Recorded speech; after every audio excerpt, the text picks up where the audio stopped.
See how soft that is? I can press down harder and I can make it really intense. I can come back in and go back in with my finger and I can smudge it and gray it down a little bit, and then if I want, I can come back and I can make it more intense. Now, I didn't bring any with me because it's not good to work inside of a room of spray fix, but there's a stuff called fixity. That's a form of air that has plastic, actually has a form of plastic in it, little particles. And you can spray fix these drawings so that they won't smudge, but that's something that you might do sort of at the end of the drawing. Now I'm going to emphasize the edge of this flower and its petals with a little gray pastel and see if I like that.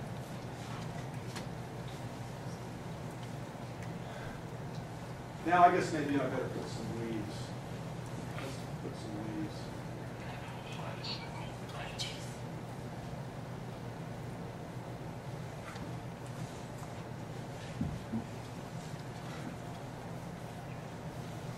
And I'll smudge those down. So that gives those leaves a little bit of tone with the pastel. The dust from butterflies' wings.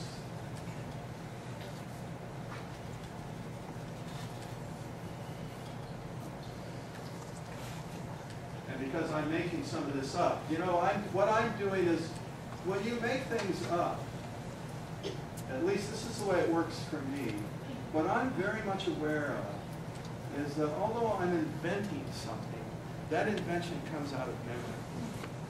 And memory, you store memory in the most interesting ways. There are things in your memory right now that you can't conjure up. But it's in there, it's in your brain, in that memory. And then someday you'll be walking along, and you'll see the light on the side of a house or on a garden, and that'll pop your memory. You'll suddenly remember your auntie's garden, or your grandmother's garden, or your grandfather's garden, for that. Or maybe the way the light looks on the lake you go to, if you go to a lake in the summer, or when you go to the swimming pool. So memory is an invention, are all mixed together.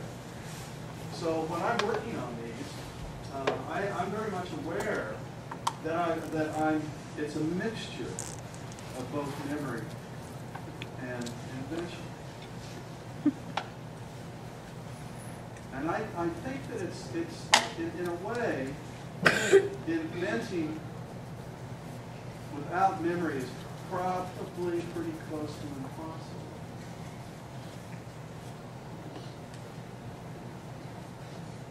Now I'm just going to emphasize that edge a little bit up there because I like that. I like to emphasize things. So I might let one side of the drawing be emphasized with that black. I'll rub that through it again.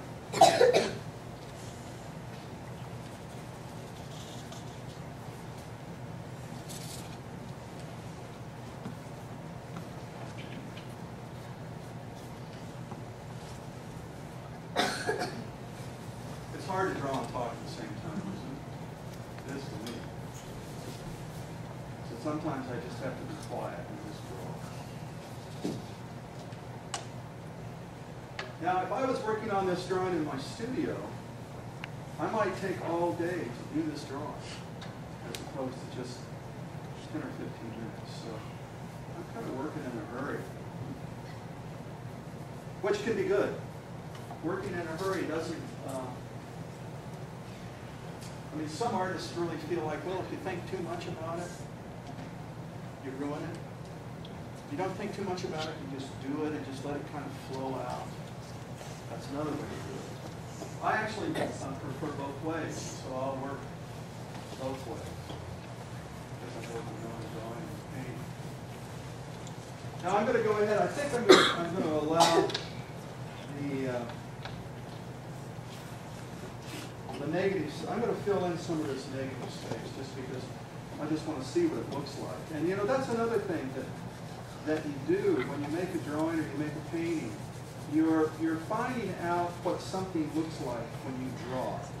even though you know what a flower looks like, or you know what a landscape looks like, or you know what a grain elevator looks like the Havelock grain elevator, sometimes it's not enough just to look at it. Sometimes it's even more interesting to see what happens when you draw it. Because when you draw it, it may intensify your experience of that thing you're drawing. It'll intensify your memory, it'll intensify your that activity in your brain.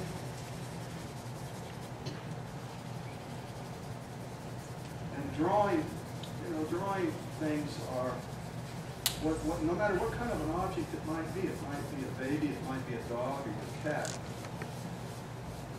allows you to think a little bit more about what you're drawing and what you're seeing in life. But if you think about it, even if I had this flower in front of me, say it was off to the side and I was looking at it and drawing it, looking at it and drawing it, even though it was there, I'm still using partly memory and observation, because every time I look at the drawing, I can't see the object anymore. So there's a little flicker of memory going on. And I'm going to go ahead and come in here because I like this paint. I'm going to draw some of that in. Kind of its bottom, just to make the composition a little more interesting to me, a little more dynamic. Now this could be, I mean, people will talk about the theory of color, and the theory of color is it's good to know theory of color, and some of you don't need to know it now. You're just having so much fun with color, you don't need to know the theory of color. And sometimes the theory of color will help you, and sometimes the theory of color will hinder you. Yes? I have a question. Sure. Is it possible that in art, if you have some kind of texture paper like that, then you could then use another different kind of paper over that to make it less textures? And that in some parts of the painting that you want, or any artwork, do you want texture and then you don't want texture? Sure, you bet. I mean, the papers come in all different kinds of surfaces, textured and very, very smooth. I like both surfaces. So I'll work on very, very, very smooth surfaces, very textured surfaces. It sort of depends on what kind of mood I'm in, you know? Or what I think I'm going to try to accomplish when I'm making a drawing or a painting. Yes? Could you rub sandpaper on that? Yes, you can. Yes, Yes, you can. You can rub sandpaper on it. You can rub sandpaper through the drawing. That is a great idea. There's a guy named Jim Dine, a great American artist, who uses literally electrical sanders like your dad might use when they're sanding the deck. He uses it in the drawing. So he'll turn on that electrical sander and he'll sand into the drawing. He'll use very thick paper and he'll literally sand into the drawing and sort of rough it up even more. They're really interesting drawings to see. I'm just going to do one other thing here. And then I guess maybe I'll be. But I just feel like I want a little something kind of happening out the edges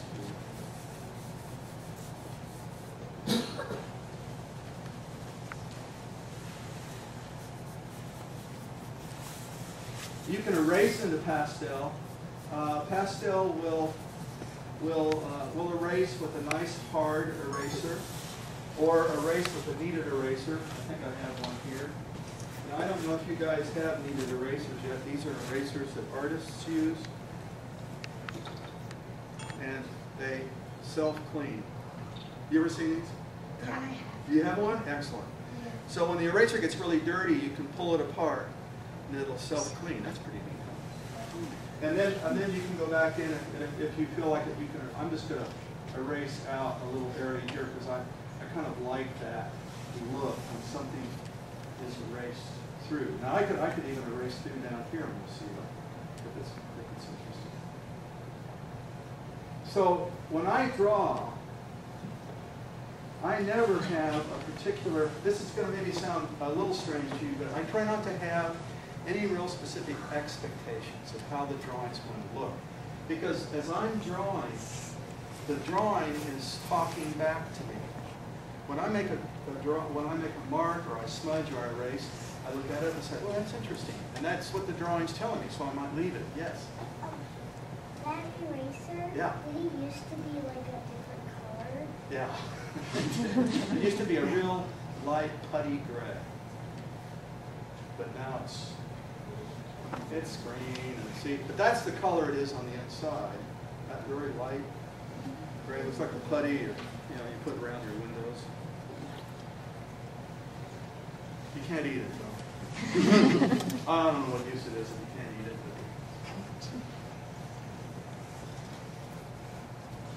Now, if I was going to work on this some more, I would probably come back in and I might emphasize these petals a little bit more.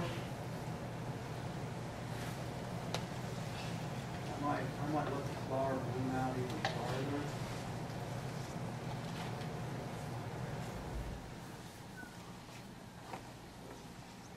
Does that look like a flower to you? Yeah. Yeah, it does to me too. Yeah. And let's think about it. It's not photographic at all. It's very kind of impressionistic. It's the impression of a flower, and not a scientific botanical drawing of a flower. But it still has flowerness, doesn't it? It still feels like a flower. Now, see, I can come back in too with the pastel, and I can make a little bit of texture in the way that I stroke what's a hard part of the pastel.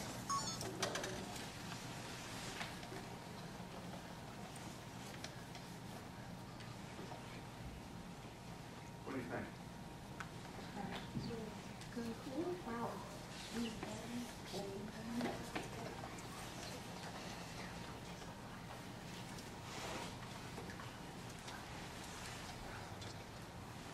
Okay, that's it. I'm finished.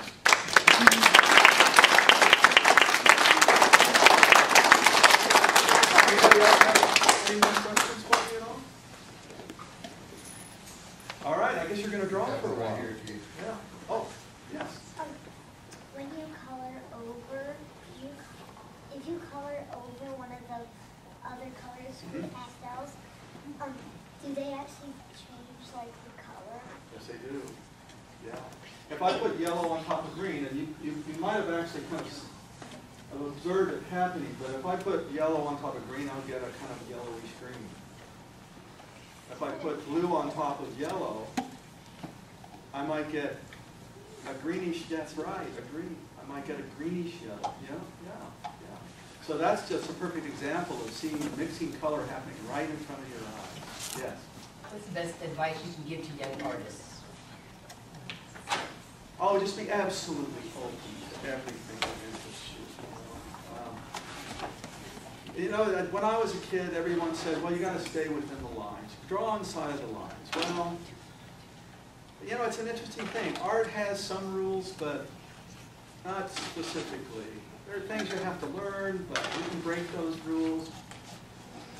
I don't know how much sense that might make to you right now, because most of you I don't think you really have rules, you're just enjoying it. Maybe the teacher tells you to do a little something, but yes. What do you like to draw most? Oh, what do I like to draw most? Well, I probably like to draw the landscape most, I would imagine. Yeah. I draw other things. My wife and I have cats, so sometimes I draw cats. When I'm watching TV. Yeah. When you put a lighter color into a darker color, does it make the color pastel change? Sure. It'll lighten it, or it might even, it'll always, if you put a lighter color on top of a darker color, it will always lighten that color. If you put a darker color down on top of a lighter one, then it'll darken it.